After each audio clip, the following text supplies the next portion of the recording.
here we have an example where assets and existing liabilities were transferred from one company to another, but OFAC sanctions liability transferred with it. Global companies face unprecedented risks and challenges in today's economy. To mitigate these legal and economic risks, companies are rapidly embracing and elevating the importance of robust ethics and compliance programs to promote positive corporate citizenship. On Corruption, Crime, and Compliance, you'll hear from industry leaders and insiders about how to create effective ethics and compliance programs that will mitigate risks and maximize financial performance. Here's your host, Michael Volkov. Welcome to Corruption, Crime, and Compliance. This is Mike Volkov with another episode.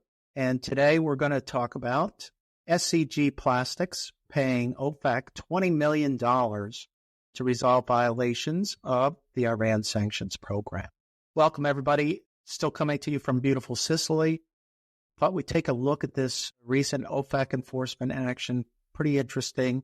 And it shows you that OFAC is capable of extending its long arm of jurisdiction, reaching non-U.S. companies that may, quote unquote, cause another company to violate U.S. sanctions laws. And the best example of this long reach is this recent enforcement action by OFAC against SCG Plastics, in which SCG, a Thailand company, which sells plastic resins, agreed to pay $20 million for violations of the Iran Sanctions Program.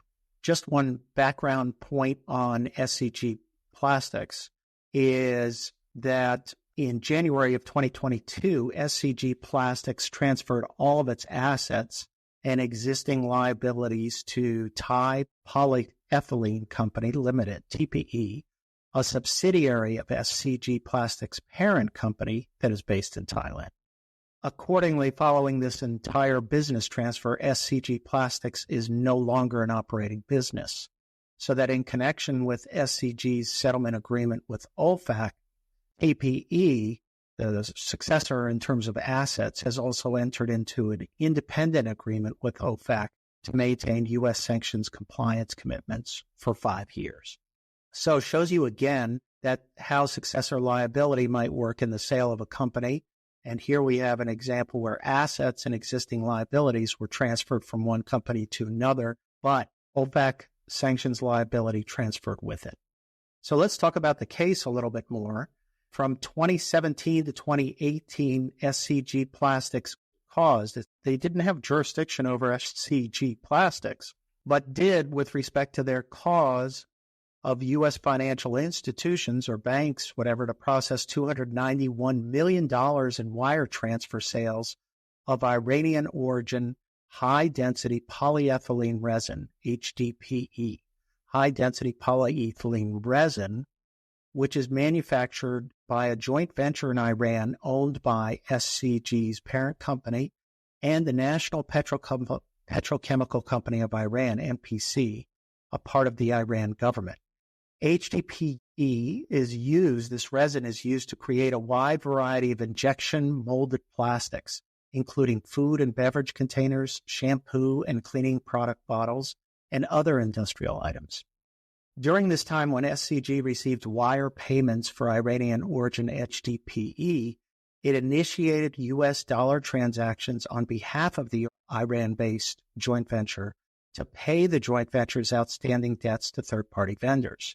The attempt to disguise the transactions, SCG used shipping and documentation products that obfuscated the product's Iran origin and the parties involved, which caused U.S. financial institutions to process these wire transfers in violation of the Iran Sanctions Program.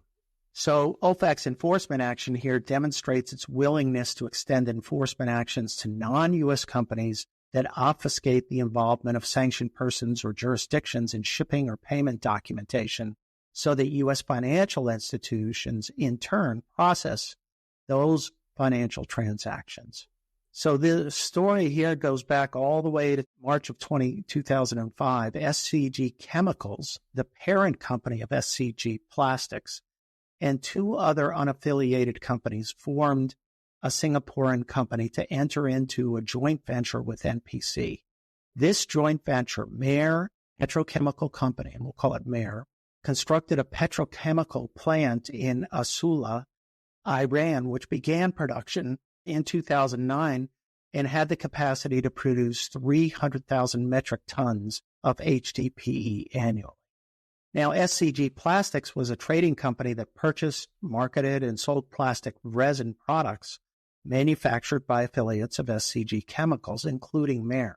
SCG Plastics customers for Iran-origin HDPE products produced by the Maer joint venture generally were manufacturers in East Asia that purchased bulk plastic resins for the manufacturing of plastic goods. SCG Plastics purchased and resold 60% of Maer's output, and that's the joint venture, of Iran-origin HDPE to its customers from 2009 to 2018, with a one-year pause between 2013 and 14. Now, to receive payment, SCG Plastics issued invoices to customers in U.S. dollars for payment to its bank accounts in Thailand. These U.S. dollar transactions were then processed by U.S. financial institutions acting as correspondent banks. To ensure the payments, SCG Plastics executed documentation that disguised the fact that the HDPE originated from Iran. Specifically, SCG Plastics issued shipping and payment documents that listed variants of the term Middle East as the country of origin rather than Iran. This practice was evident in export pro forma invoices that listed the loading port as any port in the Middle East or Jebel Ali, UAE, without any notation of the Iran loading point of Asula. In addition, SCG Plastics routinely sent final commercial invoices to its customers, omitting the Iran nexus by listing shipments as being from Jebel Ali, UAE, and entering Middle East as the HDPE's country of origin.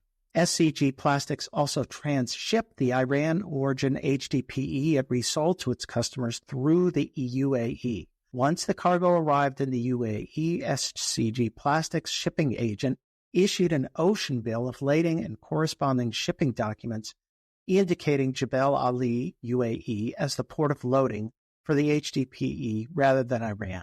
In addition, on at least 10 occasions, SCG Plastics paid debt owed by Maer in U.S. dollars to Maer's third-party vendors in exchange for HDPE produced by Maer. By completing these transactions, SCG enabled Maer to access the international financial system and mislead financial institutions concerning its involvement in the transaction. For those vendors that were Iran companies, Maer instructed SCG Plastics to pay to bank accounts held other non-Iranian companies' names in countries other than Iran. In July 2018, SCG Chemicals sold its indirect interest in Maer, and SCG Plastics stopped selling Iranian-origin HDPE, ending SCG Plastics' business relations with Iran. SCG Plastics committed 467 violations of the Iran Sanctions Program. These transactions fell into two categories. The first category involved 457 transactions in which SCG Plastics received U.S. dollar payments processed by U.S. correspondent banks from its customers for sales of Iran-origin HDPE. The total value of these transactions exceeded $289 million. In the second category, SCG Plastics initiated U.S. dollar wire transfers on behalf of Maer to pay for Maer's debts to third-party vendors. The total value of these 10 transactions was $1.8 million. Now, SCG Plastics voluntarily disclosed the 10 violations from the second category, but did not voluntarily disclose the 457 violations from the first category. OFAC determined that all 467 violations were egregious violations. OFAC agreed to a $20 million settlement in recognition of the following considerations. As aggravating factors, first was TPE, and that being the successor company's agreement to maintain U.S. sanctions compliance commitments for 5 years. As aggravating factors, though, OFAC noted that SCG Plastics willfully engaged in a persistent multi-year pattern of conduct designed to circumvent the Iran Sanctions Program. SCG Plastics caused significant harm to the OFAC sanctions policy objectives against Iran, providing illicit benefits to Iran's petrochemical sector. And SCG earned substantial revenues from its violations. On the mitigation side, OFAC cited the absence of any prior violations, SCG Plastics' substantial cooperation, including its independent internal investigation, providing large volumes of information, and entering into tolling agreements with OFAC. SCG Plastics' liquidation in Thailand and the successor company obviously planning to adopt significant sanctions compliance commitments. And TPE's compliance commitments include a risk-based compliance program, hiring a new sanctions compliance officer, implementing screening policies and procedures, conducting regular training, and ensuring regular auditing of sanctions compliance procedures. Now, OFAC noted several significant compliance considerations. First, commercial activity that may fall outside the jurisdiction of OFAC sanctions can still result in a violation when the financial transactions related to the activity are processed through or involve U.S. financial institutions. Further, non-U.S. companies that obfuscate the involvement of sanctions persons or entities in shipping or payment documentation expose themselves to significant penalties. OFAC has issued recent guidance as part of the Joint Compliance Notice on requirements for foreign-based persons to comply with U.S. sanctions and export control laws. This note specifically identified risks that non-U.S. persons who engage in conduct that cause U.S. persons to violate sanctions can themselves be subject to prosecution by OFAC. And finally, OFAC mentioned the fact that it has repeatedly warned companies of the risks facing companies in the energy and maritime sectors for violation of the Iran Sanctions Program. Well, very interesting enforcement action, $20 million, pretty high for OFAC, and the fact that these transactions didn't involve U.S. companies or OFAC jurisdiction companies, but actually involved companies that caused the financial institutions, the U.S. hook, to engage in dollar transactions that violated the Iran Sanctions Program. Had there been adequate disclosure, obviously they wouldn't have processed these transactions. So, interesting case. Keep following OFAC. This is the year of the storm, as we say, the coming storm of sanctions enforcement. We'll be back next week with another episode of Corruption, Crime, and Compliance. If you enjoyed this episode, the best way to support the show is by subscribing on your favorite listening platform. To learn more and connect with Michael Volkov, go to volkovlaw.com.